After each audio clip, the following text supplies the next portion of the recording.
Hey everyone, and welcome to episode 51 of Unboxing Wednesdays for books arriving in stores on Wednesday, October 19th, 2011. We are one episode away from our 1-year anniversary. What kind of special things do we have in store for you next week? You'll have to tune in and find out. We do have a little bit of special news for this week. You can now find episodes of Unboxing Wednesdays on the website bleedingcool.com. Bleeding Cool is, of course, an awesome website that you can use to stay up to date on what's happening in the world of comics, film, and pop culture. So if you're joining us for the first time after clicking on a link on bleedingcool.com, thank you very much. We hope you enjoy what you see. Without further ado, we're going to get Rob to open up some boxes.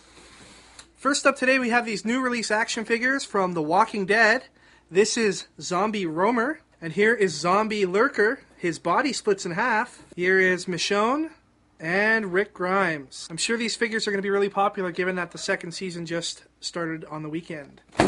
Alright, moving on to trade paperbacks and hardcovers that are coming in this week. We've got The Walking Dead Survivor's Guide, now collected in this first volume. We've got a new printing of the classic Venom story, Lethal Protector. Ultimate Comics Spider-Man, The Death of Spider-Man comes with 2 covers. Here is the first and the second. This is actually the same artwork that appeared on the Joe Quesada 1 in 100 and 1 in 200 variants for Ultimate Spider-Man issue 160. X-23 issues 1 to 6 collected here in The Killing Dream, now in softcover. Warlord of Mars Deja Thoris volume 1. Jonathan Hickman's S.H.I.E.L.D. Architects of Forever collected here in softcover. Green Lantern movie prequels are all collected here. This is a really cool book that's out today. It's $35, and for anybody that's a Joker fan, this is a must-have. It's the visual history of the Joker from DC Comics. Lots of really cool classic comic covers, artwork, a lot of history, and a lot of concept art. New from Avatar today is this Alan Moore NEONOMICON trade paperback. On the back of the book, Brian K. Vaughan, one of my favorite writers, refers to this as probably the darkest story Alan Moore has ever written. I think that's saying a lot. Might be worth a look. Here's Fables, issue 110. Transformers, issue 28, has 2 covers. Snake Eyes, number 6, also from IDW, has 2 covers. Fans of real vampires may want to check out IDW's new 30 Days of Night ongoing series, also with 2 covers. Kevin Smith's The Bionic Man hits issue 3.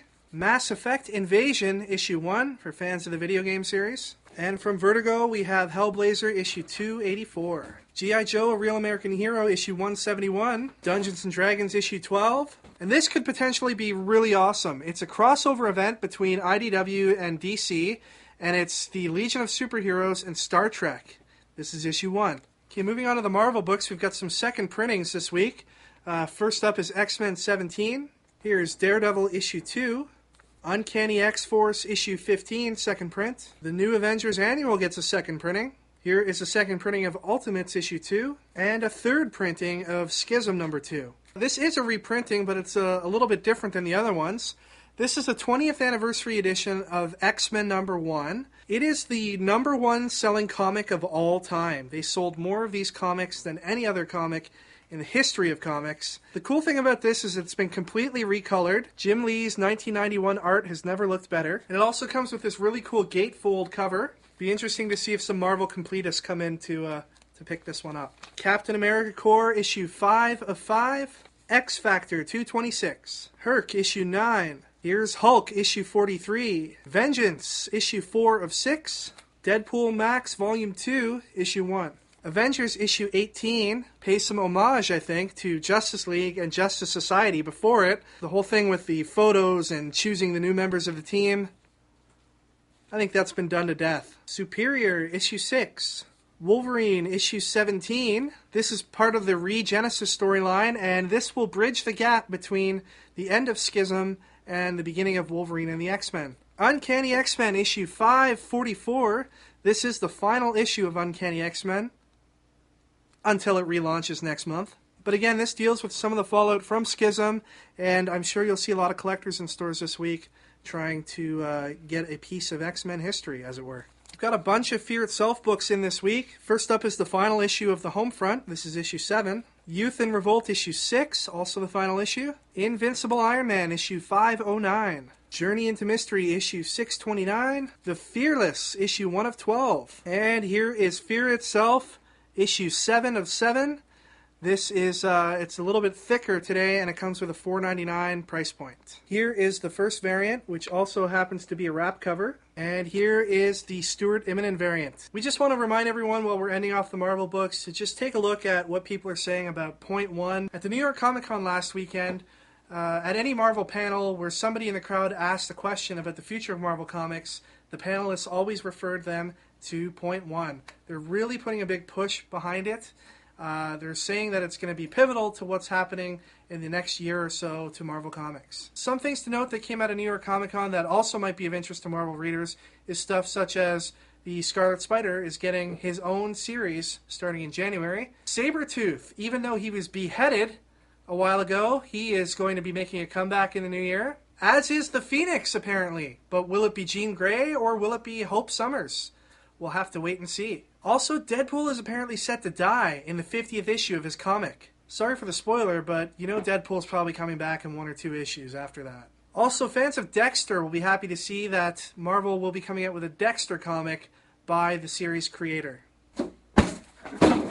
Moving on to DC, we first got some books that occur, I guess, outside of the relaunch. We've got Young Justice number 9 and DC Universe Online Legends issue 16. Neil Adams' Batman Odyssey gets a second volume here, and this is issue 1 of 7. There's some classic hairy-chested Bruce Wayne inside. I guess very fitting, given that Neil Adams is kind of old school. I think 2011's relaunch Bruce Wayne probably shaves his manly chest hair. Before we move on to all the number 2 issues that come out this week from DC, let me just remind you that the corresponding number 1 issues of all of this week's books are available this week in second print from us as well as other retailers. So if you did miss out on any of those number 1 issues, you should be able to get them today in second print. The exception to that is Justice League number 1, which is now available today in its 4th printing, or the 3rd printing of its digital combo pack. Alright, here's Captain Atom issue 2, Legion of Superheroes issue 2, Blue Beetle, DC Universe presents Deadman. This is an interesting cover of Deadman coming out of Deadman, coming out of Deadman, coming out of Deadman.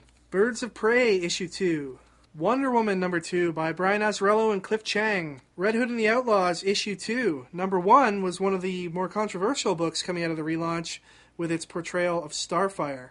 Another controversial book gets its second issue this week. Here is Catwoman number 2, and flipping through the first couple pages without spoiling anything, I can tell you that it pretty much continues right where it left off in issue 1. Here is Nightwing issue 2, Supergirl, Green Lantern Corps number 2, Batman issue 2 is one of the... Here's issue 2 of Batman by Scott Snyder and Greg Capullo. Number 1 was probably one of my favorite books out of the DC relaunch. Here is a stunning Jim Lee variant that is available for Batman readers this week. I'm interested to see where this title goes. Here's Justice League number 2, again set 5 years in the past at the dawn of superheroes. Here is the combo pack cover, which curiously isn't recolored in any way like the first issue. The only difference being that it says combo pack here and mentions the digital download copy here. And here is the variant for Justice League this week, and it's drawn by Ivan Rice. There was some great DC news that came out of New York Comic Con as well. For those of you who are fans of the Earth 1 universe, Batman Earth 1 will be coming out in the summer of 2012, written by Jeff Johns and drawn by Gary Frank. And also in the latter half of 2012, we're going to see Volume 2 of Superman Earth 1. At the Meet the Publishers panel with Dan DiDio and Jim Lee, it was revealed that the strange mystery woman we've been seeing in pretty much every issue of the relaunched DC universe will have a storyline coming up in the near future. So perhaps we'll finally figure out who this mystery woman is. Let's get to contests. Last week, we wanted you to tell us what Rob was distracted by on the television up in the corner of our store while we were trying to film our episode of Unboxing Wednesdays. We were giving away 3 prizes, the Green Lantern variant from last week, as well as 2 of the regular covers. Many of you out there actually got the correct answer. Rob was watching his beloved Ottawa Senators. The Ottawa Senators are just having a fantastic year so far in the NHL. They've got 1 win and 5 losses. Well, anyway, that game against the Minnesota Wild was the Senators' only win of the season, and when you saw Rob jumping up and celebrating, that was because they had won the game. We decided to award the Green Lantern variant to the first person who chimed in with that answer, and that was YouTube user Tactical Illusion. The first runner-up was YouTube user Waskel01, who said, I think Rob was watching his own heroics on the local news, because we all know he's secretly the Flash. What was that? The second answer was my personal favorite. Rob was watching the Golden Girls. Now, not a lot of you out there know this, but Rob is a huge fan of the Golden Girls. His actual first TV crush was on Blanche. And I know he spent many lonely nights thinking about Rue McClanahan.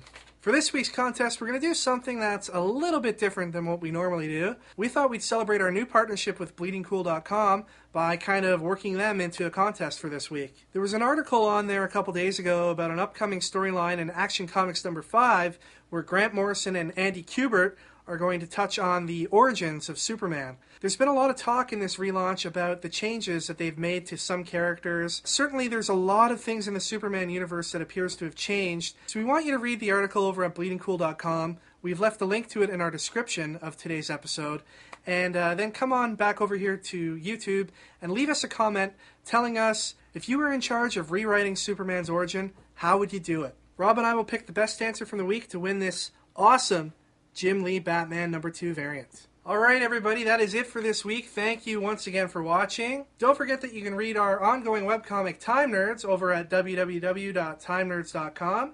You can watch the guys from the Flavorful Sauce podcast do the reviews on our channel each and every week. And as always, you can connect with us on any of the websites you see listed here on the screen. Enjoy your comics this week, and we'll see you all next week for our 1-year anniversary episode. Take care, everyone.